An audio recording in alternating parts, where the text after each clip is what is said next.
Good afternoon, everyone. If we can have everyone take their seats, we will call the meeting of the Ad-Hoc Committee for Housing Solutions of August 22nd to order. And can we have a roll call, please? Here. Member Childress. Yes. Member Covert. Member Desart. Here. Member Eckhoff. Member Evans. Here. Member Galassi. Here. Member Garcia. Here. Member Guston. Here. Member Krajewski. Member LaPlante. Member Ozog. Here. Member Rutledge. Here. Member Schwarzy. Here. Member Yu. Here. Member Zay. And we have a quorum. Under Chairman's remarks, we did talk about September. It doesn't appear we're going to have any meeting in September. We're going to kind of gather ourselves and plan on what we're going to do in October. The contemplation is that we're going to have financing and possibly some stakeholders come in to talk to us in October. Liz, did you have anything you wanted to add under chair remarks? No, not at this time. Thank you. Okay. Before we get into public comment, I would ask for a motion to amend the agenda and take item 7A and move it right after minutes of approval. So motion and a second. Any questions, comments? All is in favor? Any opposed? And the motion is carried in the. Oh, I'm sorry. And member Zay is online. Physical quorum of the members are present. At this time, I'll entertain a motion to permit those members not physically present to attend. There's a motion in a second. All is in favor? Any opposed? The motion carries. Thank you, member Zay. Welcome. Thank you. Moving on to public comment. Public comment consists of 3 minutes per person who wish to comment publicly. Do we have any public comment? We have none. Wonderful. Okay. Moving on to minutes, I'll entertain a motion to approve the minutes of Tuesday, May 9th, 2023. Motion in a second. Any additions, corrections, or deletions? Hearing none, seeing none. All those in favor? Any opposed? The minutes are approved. I'll entertain a motion to approve the minutes of Tuesday, August 8th, 2023. Motion in a second. Any additions, corrections, or deletions? Hearing none, seeing none. All is in favor? Any opposed? The motion carries. Moving on to the next item, there'll be action item 7A as amended. I'll entertain a motion to approve AHR 1-23. This is a recommendation to approve AHR 123, a resolution to enter into a memorandum of agreement with Grounded Solutions Network to participate for every one home program and provide the required match of $150,000. This is something that we talked about at the last meeting. I will briefly ask Paul or Mary, whoever wants to give us a recap of this and then explain what we're doing, what we're getting, and then we can vote on this. Sure, thank you. You might remember. Before we do that, though, I'm sorry, can we have a motion to approve? There's a motion second. I'm sorry. Go ahead, Mary. Thanks. You might remember at the last meeting, I think nearly every speaker encouraged us to get connected to the Grounded Solutions Network as an organization that really assists communities in coming up with their plans and ideas for how to effectuate affordable housing. Paul was Johnny on the spot. He jumped right on the opportunity to provide to get involved in this technical assistance program through them. There is, assuming the board approves this, we'll be in a cohort of another county and a municipality. All three of us will be working specifically on ways to increase the production of affordable housing. So Grounded Solutions Network has had other cohorts with sort of different foci, but this one is specifically for the to effectuate the increased production of affordable housing. So it's $150,000 for us to participate. They valued the actual program at $450,000. So it's an 18-month technical assistance program.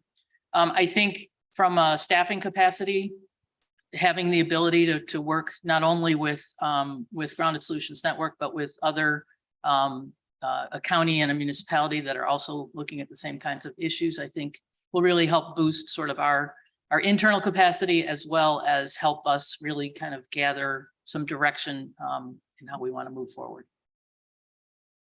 Any questions? Member Rutledge? Thank you, Chair. Would this not be ARPA eligible? That would be a finance question. We have not explored that. We certainly, I don't know if the resolution specifies what, I think the resolution does specify that. So the board approved $2.5 million set aside in the 2023 budget. Sorry, it took me a minute. In the 2023 budget specifically to support initiatives coming out of this committee. So I think it's coming out of the 2.5 so it would come million. out of that 2.5 million. Any other questions? Yes. Yeah, quick question. Are there other agencies that are already doing this? IDA, HUD, DuPage, Housing Authority?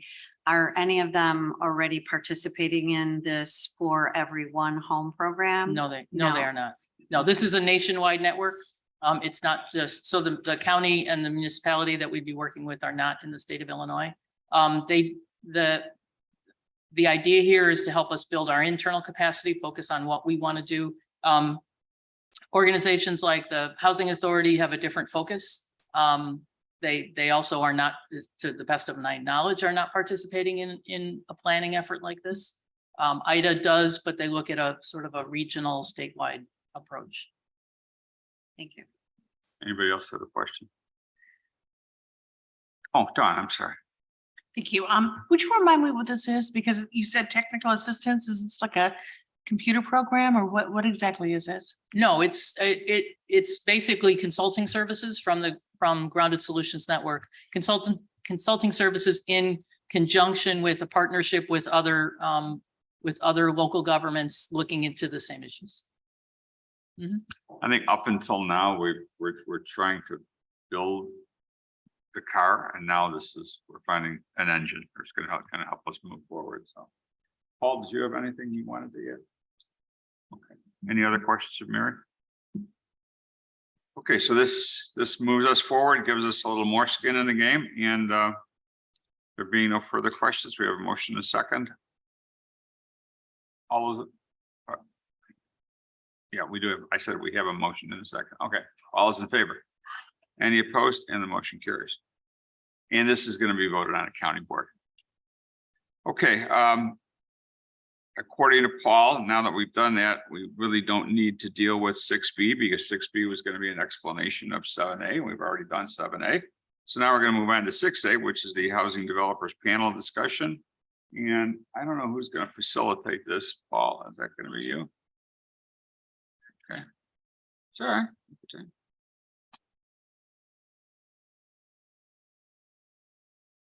Thank you. So today we've got what we're calling our developers panel. These are the private sector developers who are involved in scaling housing, not just affordable housing, but more so market rate housing. We have Pulte Homes here, who we've been talking with on market rate developments for many, many years. Pulte is actually involved in a program with the village, city of Naperville, on a affordable workforce housing market rate development project that you'll hear about today. And we also have Habitat for Humanity from DuPage and also Fox Valley here with us today. Fox Valley will be on Zoom, and then we have DuPage Habitat here. These are the folks who already have a sort of a process, plug and play process in place that they can talk with you about in terms of how not only do you build workforce affordable housing, but also how you keep it sustainable for a long period of time. And they'll be presenting today. We'll start out with Rob Getz with Pulte Homes, and he'll be the first presenter.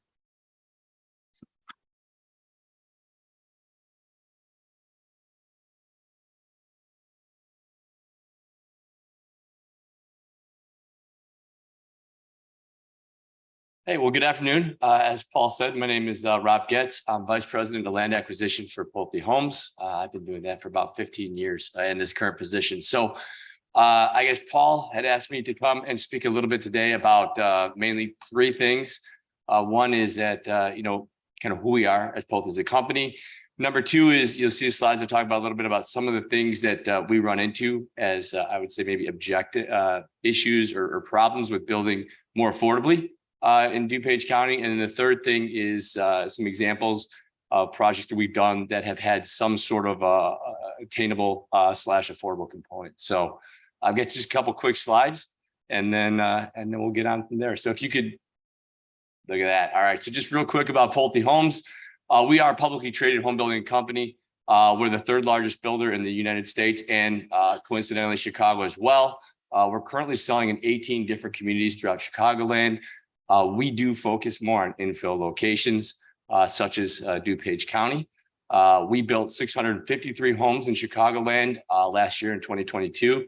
And you can see our ASP, or average sale price of those homes, was $576,200. So that speaks a little bit right there to the affordable, attainable levels. Certainly, I think throughout Chicagoland, that $576,000 number is above what you would consider to be affordable or attainable. And then of those 653 homes, 115 of them were actually in DuPage County. And those actually had a little bit higher average sale price of $600,039 was our average sale price for a home in DuPage County last year. Do you want to go to the next one? Just real quick, broad stroke brainstorming on a couple of the challenges that we find as far as building attainable housing in Chicagoland. The first would be some of the zoning and engineering requirements that are currently in place in a lot of the municipalities in Chicago metropolitan communities.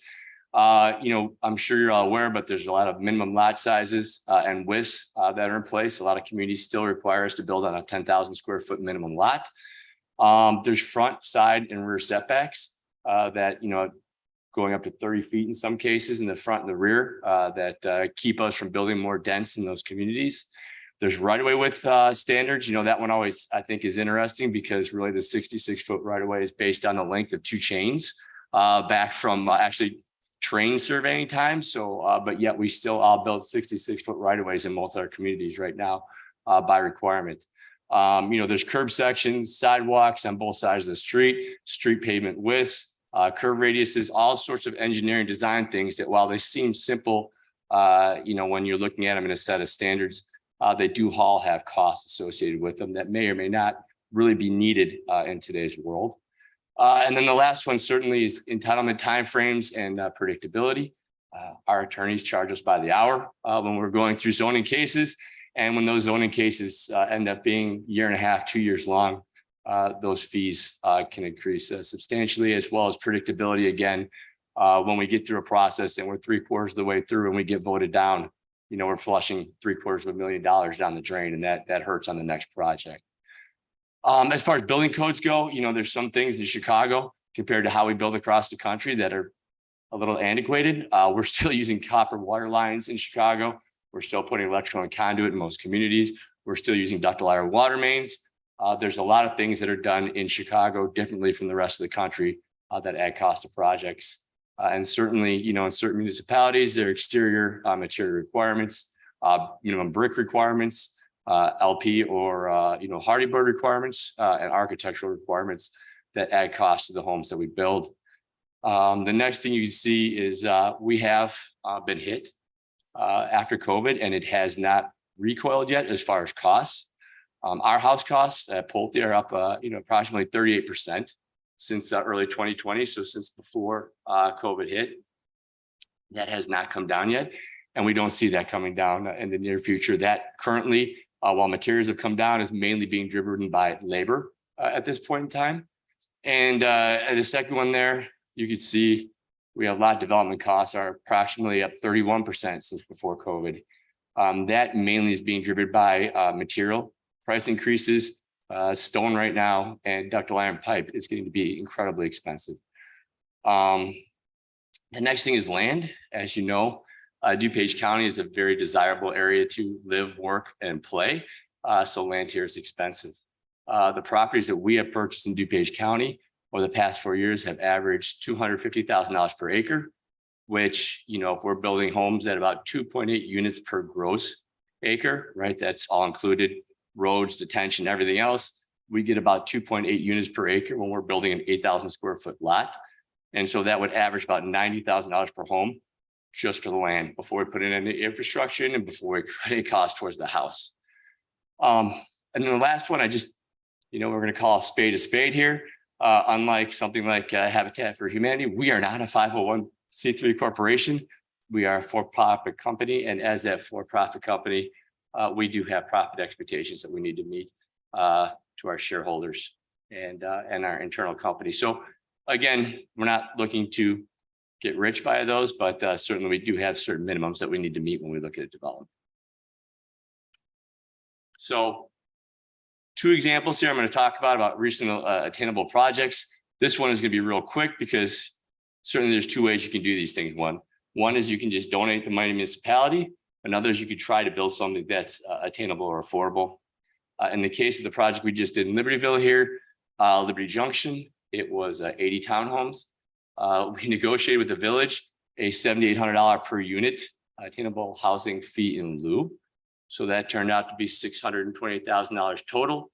That money was given in a check at the start of the development to the village, and they're putting that money into a fund that they're using to fund projects in town or buy land for projects for attainable housing.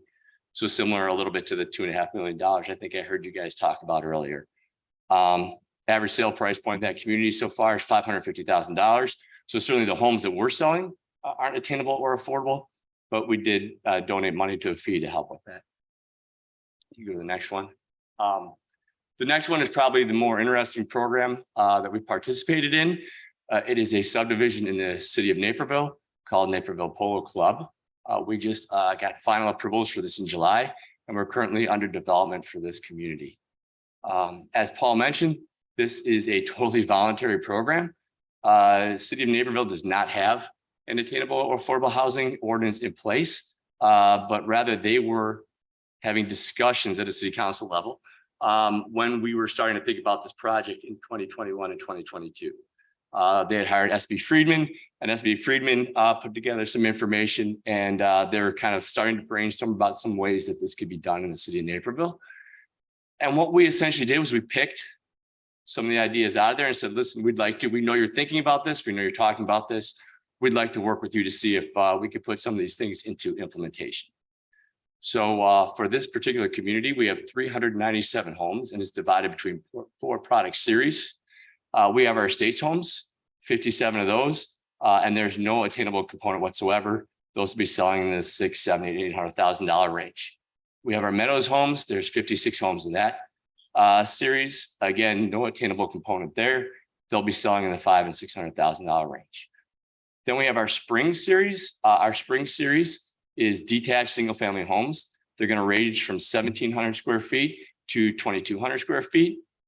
A little different than what we've normally built in DuPage County. They will be built on slab to provide that ability to have more of an affordable, attainable price point.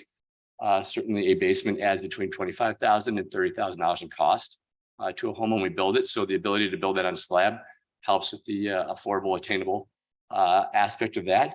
And what we agreed to there was we agreed that we would have 20% of the homes in that series. So in this case, 30 must be sold for less than $440,000. We also have a townhome series, for sale townhomes, same thing, 20% must be sold for less than $440,000. Where did the $440,000 come from? That was something that SB Friedman actually put together. And essentially it was based on, as you can see here, the 100% Naperville AMI in 2021 was $125,900. They assumed 30% of the income for total housing costs, with mortgage payments accounting for 60% of the housing costs.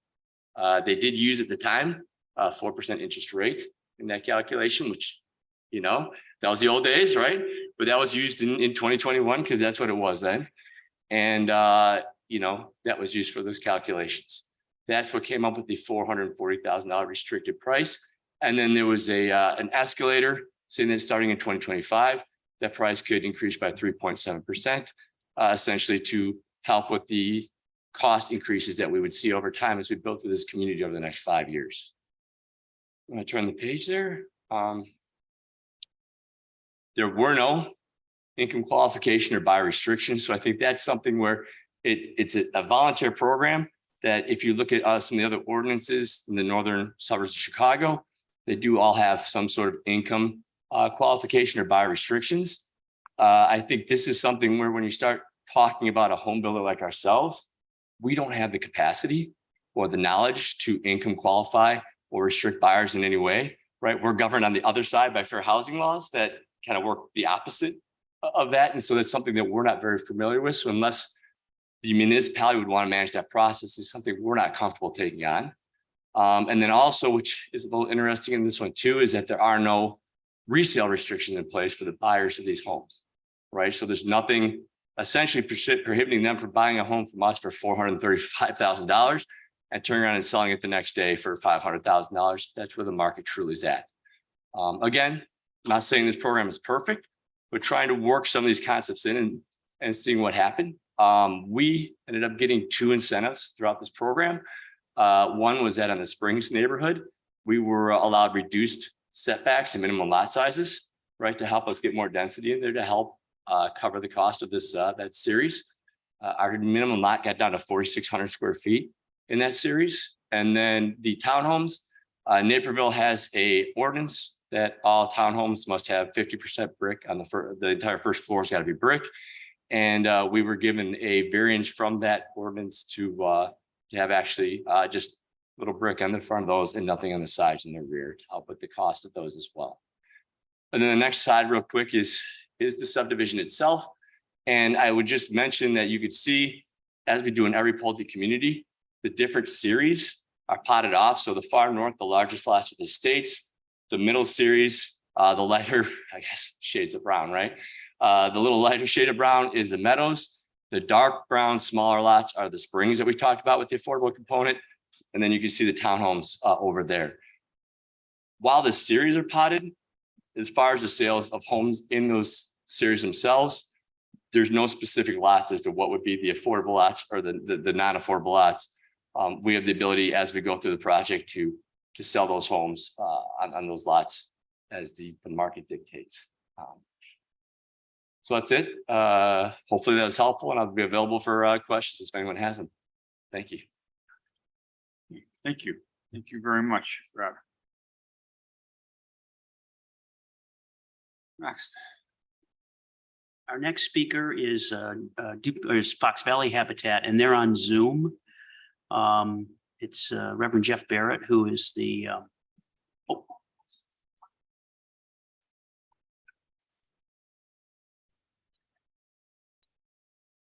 Well, unless you have a specific question to, you have one toward him? All right. Oh, okay. All right, let's wait and let's, because these people are probably time constrained. okay. Reverend Barrett, are you on Zoom now? So we'll go to Fox Valley Habitat and Reverend Barrett with Fox Valley Habitat, and he also has the PowerPoint slide presentation as well. When he thinks.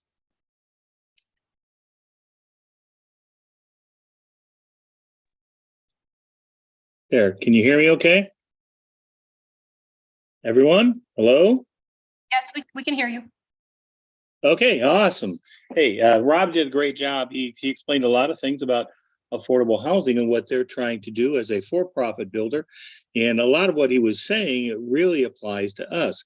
At Habitat for Humanity, we are a nonprofit, but we certainly still have to comply with all the codes, all the still zoning ordinances, all the requirements for lot sizes. And he's building some houses on 4,600 square feet. We've had a difficult time doing that in our area. Now, Fox Valley isn't in DuPage County. Fox Valley Habitat is mostly in Kane County and Kendall County. And Jen is here from DuPage County, and she will certainly speak to her needs and what she's worked with in DuPage County, and they've done a great job at that affiliate. But I want to speak to Habitat in general and what we're doing, and we're trying to do all of the same things that Pulte's doing, and they're for profit, and they should be. I understand that, but so we are trying to build houses that are somewhere between 1,300 around 1,300 square feet, maybe a little less, a little 1,100 to 1,500 square feet, depending on the size of the family. Our home owners, we do have restrictions on who can buy. They have to be making 30 to 80% of area median income. We do comply with obviously with fair housing laws, but at the same time, our program is designed to help people in the 30 to 80% of area median income. In our particular area, that area median income is 107,800 right now. And so we have to, our families have to make between 30 to 80% of that amount. Now, as far as, and we do also put some restrictions on our mortgages. Rob was mentioning that they don't, but that's because ours is different. So if I build a house, I can tell you our cost structure is very similar to what Rob is saying when it comes to actually building a house with all the permits and fees and infrastructure costs. We're doing a development right now that's 17 homes in Aurora, on Jericho Road in Aurora. These are all net zero carbon neutral homes. In order to save costs, we are building them on slabs, but all of that requires all the same kind of costs that any for-profit builder would go through. So these homes are going to cost us around $300,000 to build. So where's the affordability in that to get for our homeowners? Well, what Habitat does is we say you're going to pay 30% of your income no matter how much it costs us to build. So we are actually helping to fill whatever that gap might be. So these homes that we're building, and we're getting a lot of help and great donors and great in-kind donations for great products that we're putting into these homes to make them net zero and carbon neutral. But in order to help these homeowners be able to obtain these homes, it's only going to be 30% of their income. So if they make $50,000, that means their mortgage money can't be more than, and escrow can't be more than 30% of that. And no matter what. So that's how their mortgage will pay. So I can tell you most of these homeowners that are going to be getting these homes will probably have a first mortgage of 180,000 to 225,000, somewhere in there, for a house that will appraise at least at $300,000 or $325,000. So you can see that we're keeping it affordable for them. And the other thing is we're giving them a 0% interest mortgage on that over 30 years. And that's Habitat's model. That is in order to make the house not only affordable for today, but to make it affordable for the rest of their lives as they are living in that house. These homes, Habitat homes, are pretty much their forever homes. Now, do we want them to do up and better? Absolutely.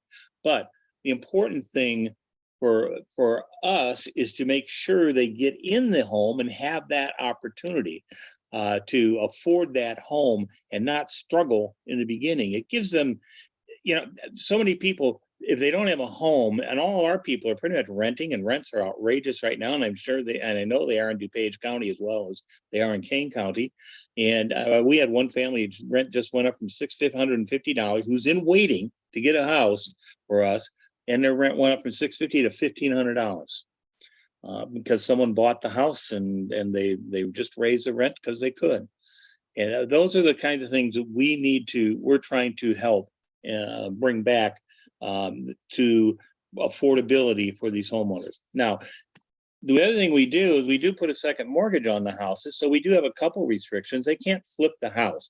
I sell them the house for $220,000 on a first mortgage, but it's valued at $300,000 or $325,000. I'm going to put a second mortgage on the house for the difference of that. Now we forgive that over 30 years, but they can't turn around and flip that house right away. We aren't helping them to get affordability now so they can make $100,000 right away. Now, eventually, we hope they make a lot of money on the house. That's our hope, and that's the vision and the dream of what Habitat's all about. Because home ownership provides strength, the stability, and it is a wealth accumulator. It is a way for them to build wealth accumulation that most of these homeowners, most of these people would never have the opportunity to do. So along with what Rob is doing, basically we have to comply with all the same things, and Pulte's doing great work. I know they were looking at a place in Geneva that's next to where my son lives, and I know they're working there too, and they're putting a lot of great work into workforce housing. But we are in a community in Fox Valley, and DuPage is really more of that too, where there's service industries and labor industries and an industry itself and trade unions. And they need to have places to live that are affordable and welcoming and livable and enjoyable to help them build their lives. Thank you. Thank you. Next, we have Jennifer Taft with DuPage Habitat. Jennifer, you want to come on up? Thanks.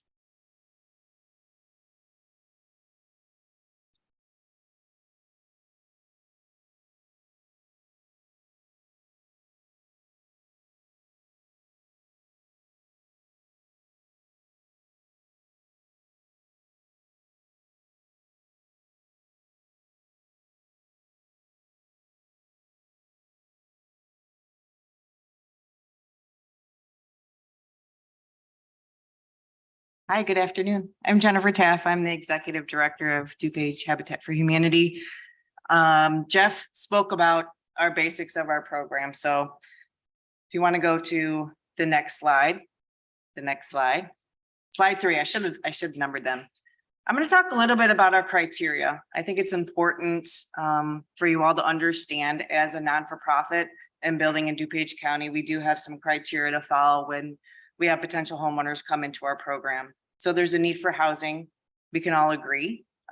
For our criteria, you have to have a need for housing coming into our program. You have to have ability to pay. So these are hardworking families that have good income, that meet lender guidelines. They might have difficulty having that down payment or the closing costs. So that's where the ability to pay piece really comes into play, specifically for Habitat and DuPage County, and then having a willingness to partner with us. And you can see from Rob's slide and from our slide that the income is very different when we look at Naperville and the AMI versus a family of 4 AMI, which is our typical family size in DuPage County, and where they max out at 60%.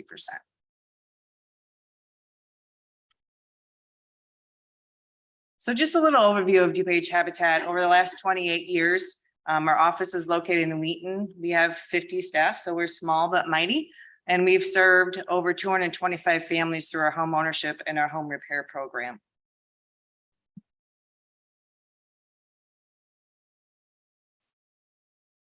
So we build and rehab about 7 to 10 homes per year. Currently, we're building in Hanover Park. We have a 42 townhome community. And I brought my director of construction because he can talk to the challenges, the cost increase. So if you want to go to the next slide. So this is what we're building in Hanover Park. I think it's important for you guys to visually see that we build based on the market. We build based on appraisal price. And then the next slide shows the inside of a home. And the next one shows a completed home. We partner with another non-for-profit. It's called Love Your Neighbor. So after our families close on their homes, the families meet with Love Your Neighbor and they help to stage and create a home for the family. So a house, then build it into a home. And then just so you guys know, 1 in 7 households pay more than 50% of their monthly income in a rental payment. So it's very important as a non-for-profit affordable housing agency to educate the general public on why affordable housing is so important. That's why you guys created this ad hoc committee. You see that there's a need. You see that specifically in DuPage County, there's opportunity. There's an opportunity to address that need.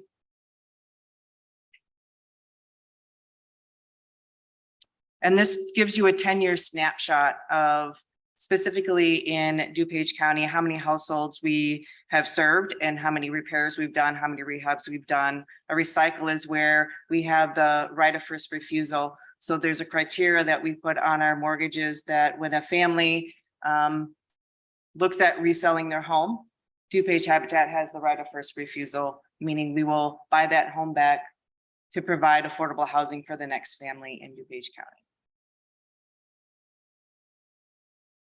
And then our housing standards. Chris Stello, do you want to speak to our housing standards? So Chris is going to talk about our housing size, our standards, and then the challenges we face. Thank you all for listening to me. So our housing standards are basically, you see them listed there, but I think the 4 to 6 people is probably the most common one that we have. This townhouse that we have going out in Hanover Park, It's 27 or potentially 27 new units with a number of existing units that were there from a previous builder. And as far as costs go, I mean, it's just repetitive of what Rob said, and it's just very expensive to build anymore, between the cost of materials, the cost of land acquisition, the cost of permitting, the cost of the stormwater and all of that kind of thing that we need to put in. It comes to cost us about $300,000 for each one of these units. We have an advantage in that we have a lot of our labor is volunteer labor from corporate groups or from the homeowners. So we're able to save a little bit there, but we also have to rely on trying to reach out to different organizations to get gift in kind so that we can try and keep this price as low as possible. With our AMI and what they end up spending on we might have $300,000 in the cost to build one of these units, and our mortgages are how much? Yeah, 125,000. So I mean, we're eating basically the rest of that. So it's a very expensive thing for us to do. And I think there's some ways that we, I don't really say that because I don't want it to sound negative, but we face all the same challenges they face, but we're doing it for people that are not able to afford anywhere near that level of a mortgage. So it really is a challenge. And if there was ways that these, like for instance the 22 building codes, they've added probably about $15,000 to each one of our buildings. So it's just an ever escalating cost for us, and building relatively small, we don't really get economies of scale. It's very costly per square foot relative to something that's maybe 2,500 square feet versus our 1,300 square feet. It costs us a bit more to build per square foot. So there's a lot of challenges, but there is a huge need out there for affordable housing, and hopefully we can figure out a solution to all of this. Any questions? Okay, before we take any questions, does that conclude your presentation? Okay, thank you so much. All right, we have still, I think we also have the other person on Zoom. So I know Member Childress, you had a question, and then Member Gustin. Oh, okay. Okay, go ahead. You just happen to notice me on the other side. Great presentations by all three of the organizations. All of you, trying to figure out a way in which to get housing for people, which, we're short in the millions across the country.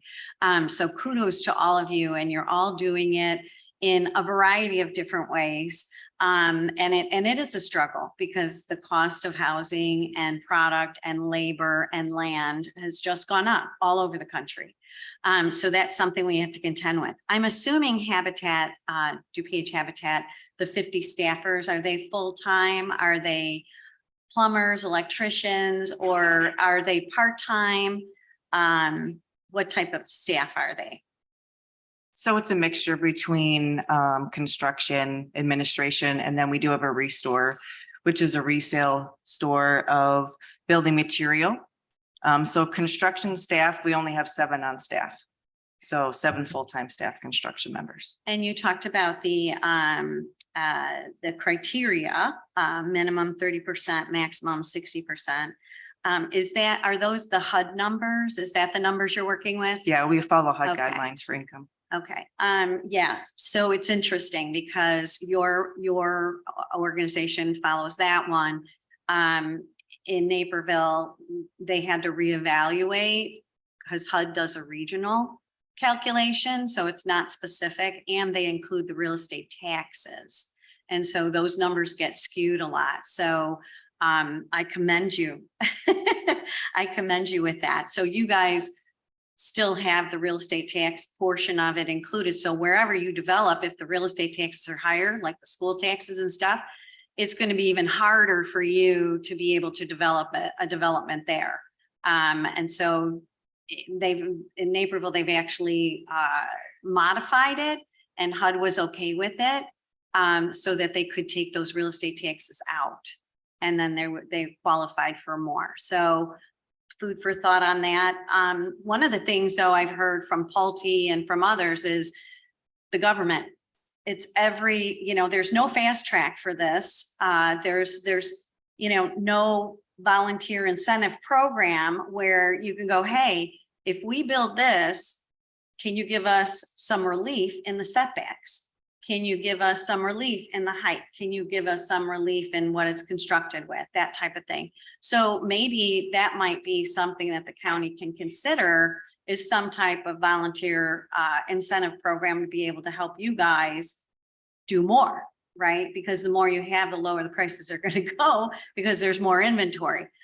So I would love to hear from maybe the city of Naperville's people that did the incentive program and see how it was done for them and how it worked out for us.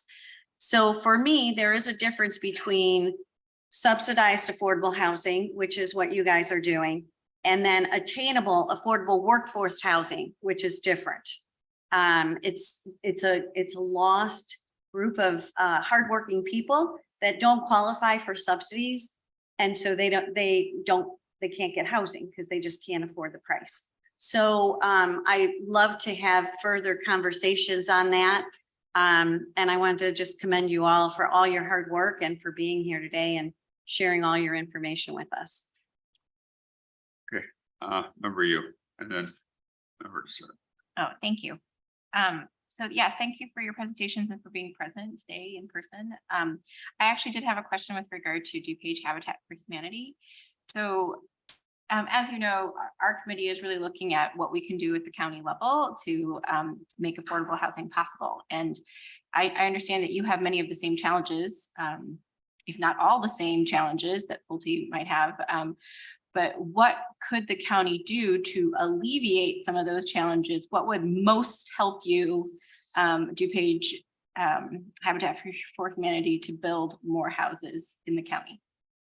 I think for us, one of the things that would be very helpful is to have consistency across the county as far as code wise.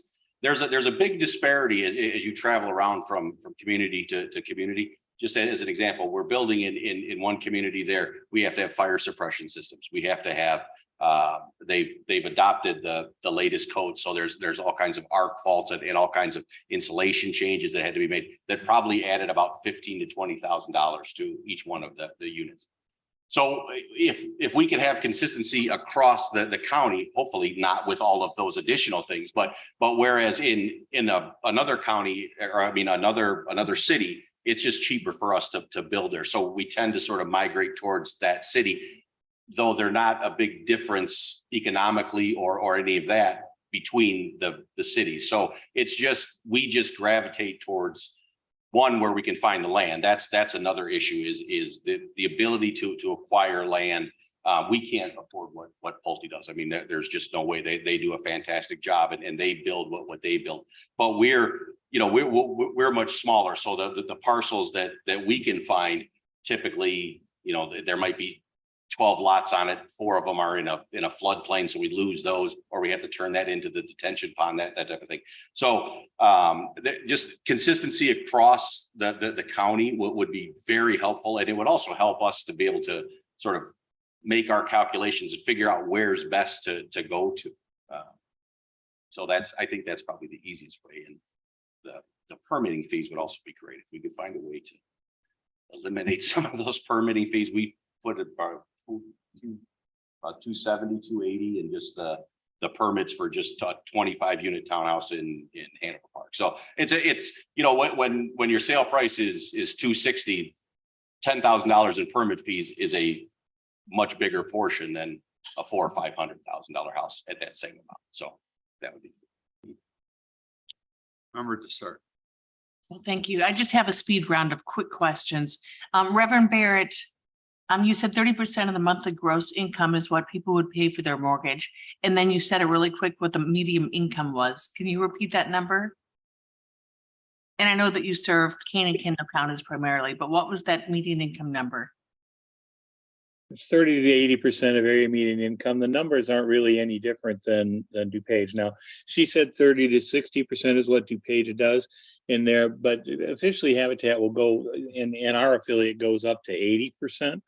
The 30 to 60%, if we can stay at under 60%, we can get some down payment assistance funds that we can't get for homeowners between 60 to 80%. I want to comment on a couple of things that I've heard here. You did say what the median income is, and that's what I'm asking. What is the median income? The actual dollars. Yeah. Yeah, so the median income was 107,800 in what they call the Chicago Joliet region. Gotcha. Thank you. Okay. Did you want to say something else real quick? Well, I just wanted to address the fact that that Habitat for Humanity and Pulte's doing a great job for attainable workforce housing. That's great, and we're trying to make ours affordable. But our families are working families. These are not families that don't have income, that aren't working hard. That's part of what our program is, and they have to put in 350 to 500 hours worth of sweat equity, helping to build their homes and other Habitat homes. So these are part of the workforce housing. They just might be on the little lower end of that, and we really need to try and help them. And then speaking to what the construction manager at DuPage was saying also is the costs are getting a little crazy, and timing is the issue. And DuPage, I'm sure, is running this, but what we ran into in Kane County, and especially in Aurora, is we had a piece of property with 8.7 acres. We could have built probably 23 homes. We only ended up building 17 because it would take us 2 to 3 years to get some sort of variance in order to build houses that were on smaller lots and to build enough lots. And in the end, it wasn't worth us to be waiting that 3 years and not serving families.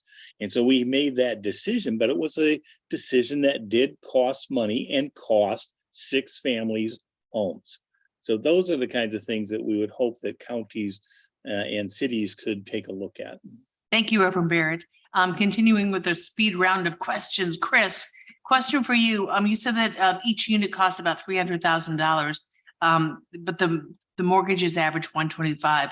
So how do you make up that $175,000? Is that through donations? You mentioned it was through sweat equity, donated materials. How is that made up? A lot of it is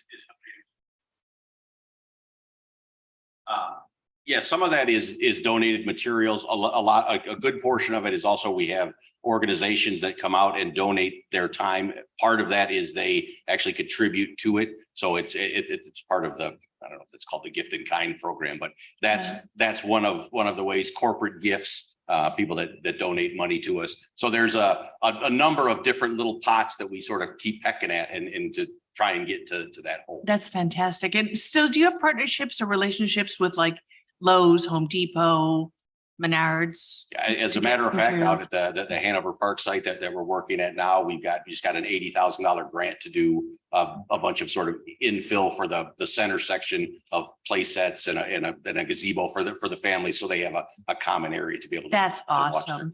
And then my final question is for Jennifer. Jennifer, this really isn't about affordable housing, but I just was curious about the organization you mentioned called Love My Neighbor. It sounds fantastic. So you kind of skimmed over it. You said that they do staging. Are you saying that this is an organization that actually comes in and donates furniture and picture frames and really decorates the house to make it a home? Is that what Yeah, they so do? they personalize it for each family. Very cool. And we're the conduit between the family and Love Your Neighbor. Very cool. And I just wanted to point out that when we say a subsidy, that subsidy between what we're selling the home for based on market value rate or the appraisal price, we come in with a silent second and then we leverage it with additional down payment assistance. I think it was, I don't remember who said it. All right. Thank you, chairs. Yes. Paul, thank you. I just had a couple of questions. First of all, thank you all for your great presentations today. It's always shocking to me how high the cost of houses are right now. You know, I 20 years ago, I think I bought mine for under $200,000, and now they're going for so much more. So it's always shocking to me. And this is a question for Rob. What is the profit margin on the homes when you do sell them? Do you know basically what you would be getting on the profit side? Yeah, and I can take it back to a cost basis. So just so kind of numbers that everyone understands is one, probably the same as Habitat. It costs us right now for a home that'd be 1,700 to 2,000 square feet. It's going to cost us about $90 a square foot. Okay. Pure, that's just the cost of the house. Right. Okay. The lot itself costs us about $70,000 to $80,000 to develop that lot. So that's any infrastructure that's going in the ground. And that's our entitlement costs of engineering, attorneys and everything else to get that thing entitled. So we're looking at $70,000 to $80,000 to build the lot. We're looking at about $90 a foot to build the house, right? And then mentioned, usually for a single family detached home, depending on where we're building, it's anywhere from about $15,000 to $25,000 a home in fees. And then the residual land. So I can't speak publicly to what those margins are. I think if you put all those numbers together and you added them up for a 1,700 square foot house, you'll kind of solve for where it would be for a house that we were selling at $440,000.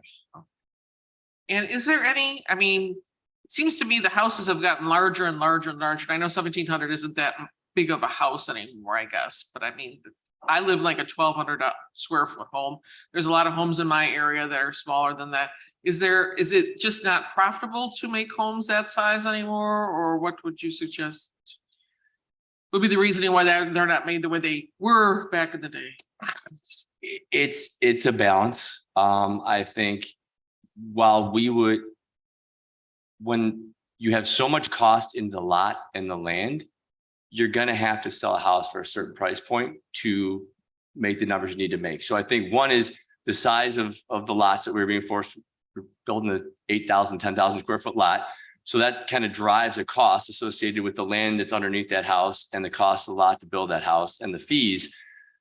You're going to have to get a larger house out there to get the money out of it that you need to make the whole financial picture work. So we see a lot of interest from folks in smaller, well-designed homes, but we need the greater Chicagoland marketplace to get around to the mentality of, okay, a 5,000 square foot lot is okay, right? Habitat, the Reverend mentioned it, is one of the biggest challenges that we have right now is that, some municipalities you walk in, they just say, listen, a single family home needs to be built on a 10,000 square foot lot.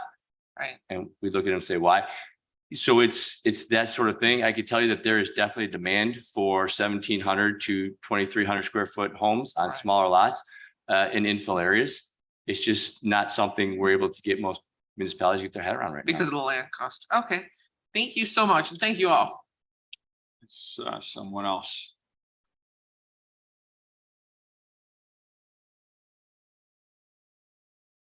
And you, that's why I'm pointing at you. Thank you, Sam. I guess my question is more to Paul. Spent 3 years flipping houses, and when we had a permit issue, that was probably the biggest hold on our construction. So I don't know if there's been any discussion about this topic and if there's a way we can fast track some of that. First of all, permits, or secondly, if some part of that permit failed, then you're right back at it again for a couple of weeks to a month or whatever. Can we speed that up? Yeah, the answer to all of that is yes. If you recall, my presentation was about the challenges that we saw on the government side. That's one of the reasons we want to bring these folks in today. And the takeaways today, Member Guston kind of hit on those. The takeaways today are the cost of land, the entitlement process. That's not just bringing public sewer and water to the property, but it's also the process that it takes to rezone properties, to give zoning regulation variations and conditional uses, the time it takes to do that. But it's also all the regulatory environment, the codes and ordinances, and then the fees. And that's why we wanted to bring Pulte in and also Habitat in to talk about their direct experiences with communities, not just the county, but communities in the Chicagoland area.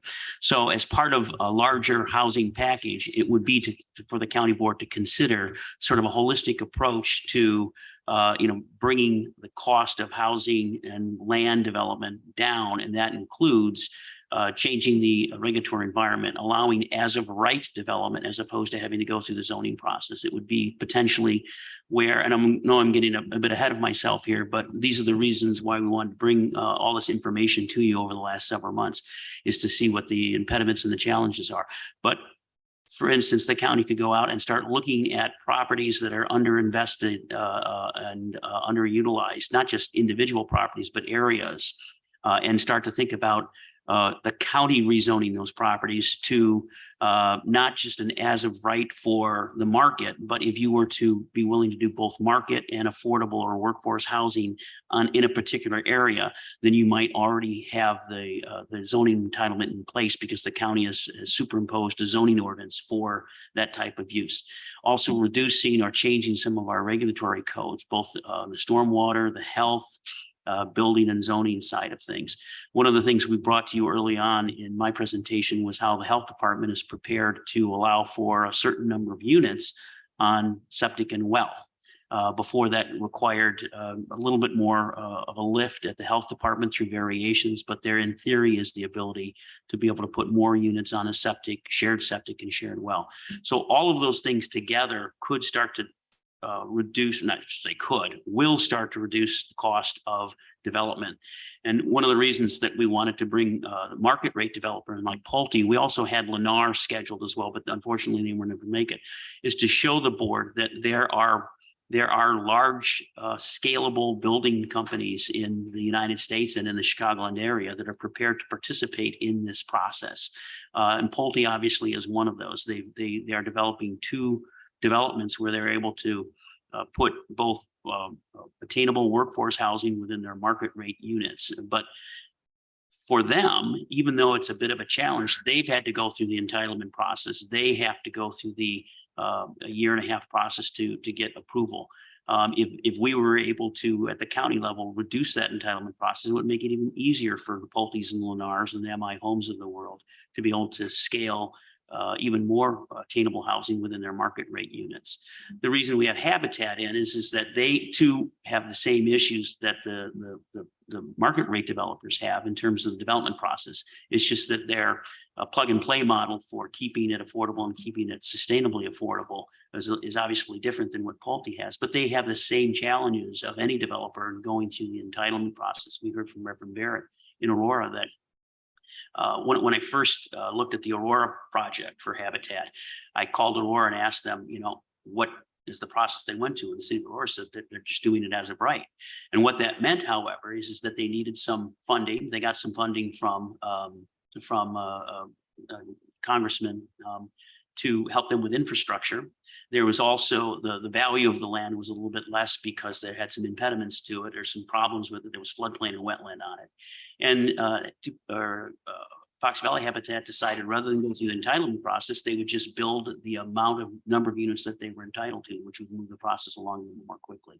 But like I say, we wanted to bring those real life stories to you to see how it does impact the ability to build affordably and to build and scale the number of units that we'd be looking for. Habitat builds units, but they just don't have the finances and the resources to scale that on a large scale. Pulte and Lennar and the MI Homes in the world do have the ability to build a lot more units, but they need some help from the government in terms of scaling that across both market and attainable types of housing. But the long answer to your question, there are opportunities there that we can take advantage of, like expediting the permitting process, removing the entitlement process altogether by making developments that have attainable housing as a full component or a partial component of the development as of right, among other things, obviously. Well, and I would say that time is money is probably no truer in any industry than in the real estate development industry. And another thing, I'm on the development committee and I've long asked questions about when we really took a significant look at our building codes in our county. And I think my answer was 1987. So I'm so happy to have this conversation on both ends of that. Thank you. And the other thing too that we have is that as part of our other presentation, which we dispensed with, is that we have some documents for you that we'll share with you like we did last week that talk about these presentations, and we'll give you a little bit more information about them that dive a little bit deeper into what these guys are doing in Aurora and in Libertyville and Naperville as well. And we'll provide that information to you. Sure, go ahead. I know I got a couple things. I just wanted to add, because it didn't come up, remember to start, you were asking about sort of how Habitat manages that gap financing. The county has participated in Habitat projects. There two significant new developments that we did in the past, as well as a whole bunch of different scattered site developments. But in unincorporated DuPage at basically 53 in Butterfield, we participated in the construction of 11 or 12 single family homes, right? Where the county actually through CDBG and home, we provided all the funding for the infrastructure work. So we did the roads, we did the water mains, all that kind of thing. So we also did a similar project within the city of West Chicago. So the reason that we that made it attractive to work with Habitat was because of that long-term affordability. So we invested those federal funds, and so now those developments remain affordable. I just wanted to make sure that the board was aware that we do have a history of funding Habitat projects. So what we've heard today are two different ways to get some affordability benefit. One through Pulte, essentially, as I understand it, in addition to selling things at market rate or 20% of it, was Pulte went to a community and said, we would like to build and we'll build, but we will make a donation to your community of 7,000, whatever it was per. And then that community used that money to, in whatever way, shape or form, they wanted to help affordability in some other ways. And then we had the Habitat situation. And as Mary just said, it was going to be one of my questions too, or answers to bridge that gap between the $125,000 sale price and the $300,000 cost to build. Now, the question that I had for Habitat for Humanity people is that obviously that gap comes with either donations of land or donations of materials or donations of labor in some way, shape, or form. You said that Habitat generally takes a small second mortgage on it. Okay, so using numbers, if a property's going to cost $300,000 to build, but you sell it for $125,000, you've got $175,000 gap. How much is your mortgage of that $175,000? And then I assume the difference between that would be the donations in whatever shape.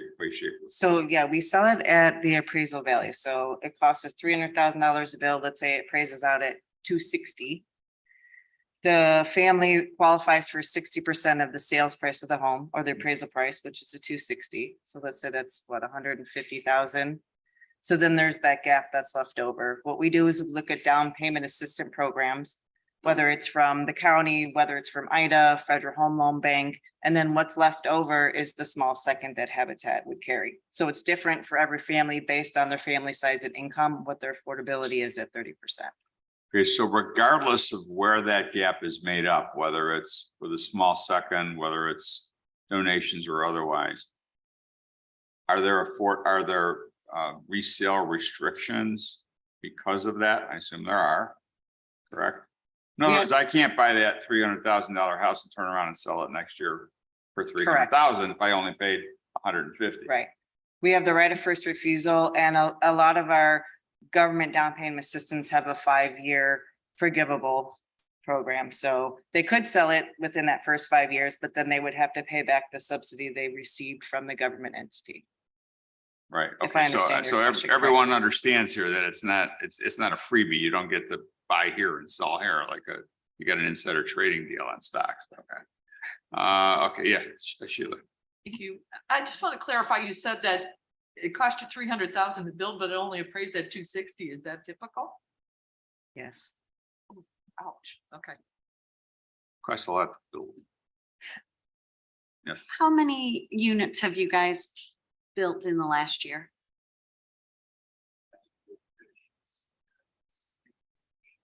Eight units. Okay. I hate to ask Pulte, how many units did you guys sell last year? Build, sorry. So we sold 653 homes last year. We built about 720 homes. So we'll be closing about 720 homes this year. I'm just trying to think because the more homes you can build, the more the prices aren't going to go up because there's less of a demand because you have more inventory. So I'm just trying to balance it in my head as to how this could all work together.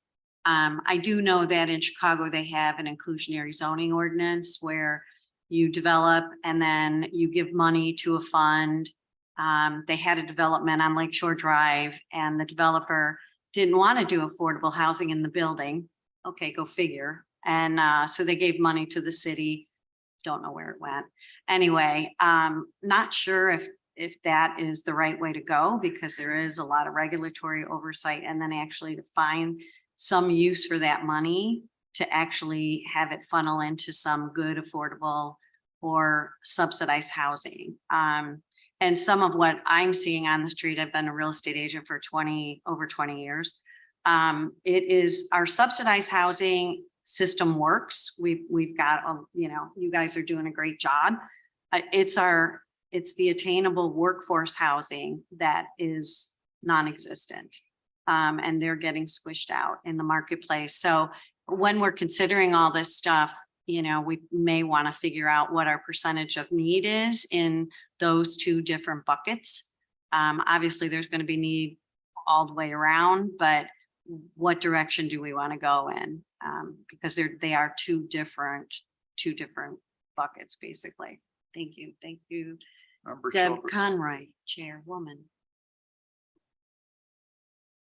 Just a quick I'm question. identifying today. What is the mechanism that puts the citizen with habitat? I need a house, I need housing.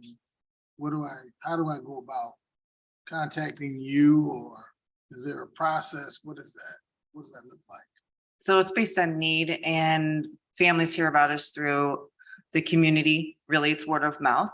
We do offer informational sessions on our affordable housing program, and then working with our partners within DuPage County, they refer to us. Or you can go to visit our website at www.dupagehabitat.org.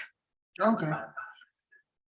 And then from there, they look at it, they're saying, okay, I don't know what to do, but I really want to stay in DuPage. They go to the website. Yeah, so we'll walk you through the program. We have advocates on the habitat side, and then we work with a credit counseling HUD certified agency to work on your finances.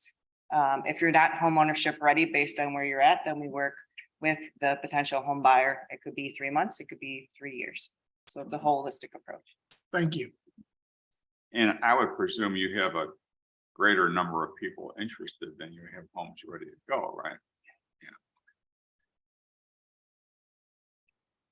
We've also talked a lot about home ownership. We haven't really talked a lot about affordability and renting either, which is something that was part of again, our whole holistic approach. Maybe at some point in the future, we're going to get into that because given the things that we can do, whether it's land acquisition, zoning entitlements, et cetera, maybe we can make it more attractive for a developer to build a development, 12 units, 20 units, 120 units, and make that affordability to rent a little bit easier for people who can't otherwise buy a home right now. So any other questions of our presenters, of Paul, of Mary, anybody? Okay, thank you all on Zoom and otherwise for being here. I think that concludes our action items. Do we have any old business? Do we have any new business? Okay, so Paul, unless we have a change, we're going to take September off, as I understand it, from presentations. Okay, and we'll regroup in October with some more interesting things. So I'll entertain a motion to adjourn. All in favor?